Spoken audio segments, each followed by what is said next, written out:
హల్లెలూయా హల్లెలూయా హల్లెలూయా. కాబట్టి 38 సంవత్సరాల నుంచి వాడు కోనేరు దగ్గర పడి ఉన్నాడు. పడి ఉన్నప్పుడు వాడికి కూడా నడక తీసినప్పుడు వాడిని గుడ్డివాడిని ఏమని పంపించాడు తెలుసా? మరలా ఎన్నడూ పాపం చేయకమో అని పంపించాడు. చదువుదాం యోహాను సువార్త 5:13. యోహాను సువార్త 5:13. యేసు లేచి 38 సంవత్సరాల నుంచి పడి ఉన్నాడు, మరుగు స్థలములో పడి ఉన్నాడు. మనము తల్లి గర్భం నుంచి పుట్టినాటి నుంచి మనము 38 సంవత్సరాలు అవ్వచ్చు, 20 సంవత్సరాలు అవ్వచ్చు, 40 సంవత్సరాలు అవ్వచ్చు. ఆయన పాపములు క్షమించాడు.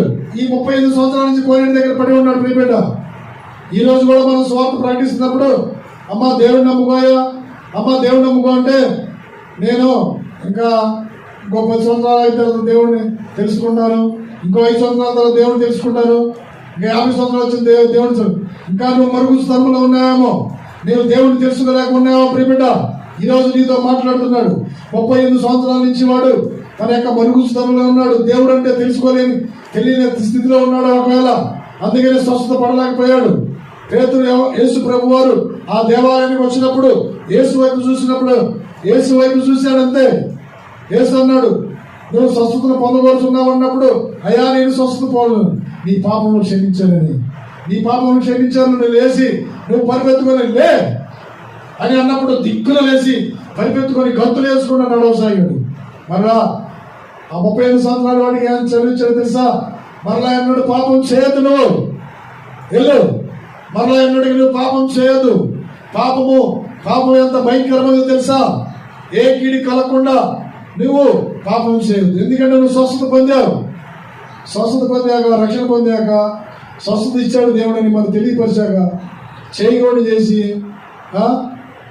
డ్యాన్సులు వేసి చేయకూడదు చేసి దేవునికి ఇష్టమైన చేస్తే దేవుడు మనకి ఇంకా స్వస్థత ఇచ్చాడు. పాపం చేస్తే పాపానికి ఇంకా మళ్ళా దానికి ఏముంటుంది చెప్పండి?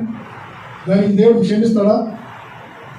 స్వస్థతను అందిన తర్వాత 35 సంవత్సరాల నుంచి వాడు బాధపడుతుంటే స్వస్థత ఇస్తే మళ్ళా పాపం చేయొచ్చా? మళ్ళా పాపం చేయకూడదు. ప్రియబిడ్డ, నువ్వు పాపం చేయమాగరమయ్యా, నిన్ను దేవుడు స్వస్థపరిచాడు. నీ సినిమాలు వద్దు, డ్యాన్సులు వద్దు, నాటికలు వద్దు. నువ్వు నా వైపు చూడు, నా వైపు చూసు, నువ్వు రక్షణ పొందు, రక్షణ పాత్ర చేతపుచ్చుకొని భయభక్తులతో నా మార్గంలో నడుచుకుంటే నీకు మంచిదని దేవుడు తెలియపరుస్తున్నారు. ప్రియబిడ్డ, 35 సంవత్సరాలు కూడా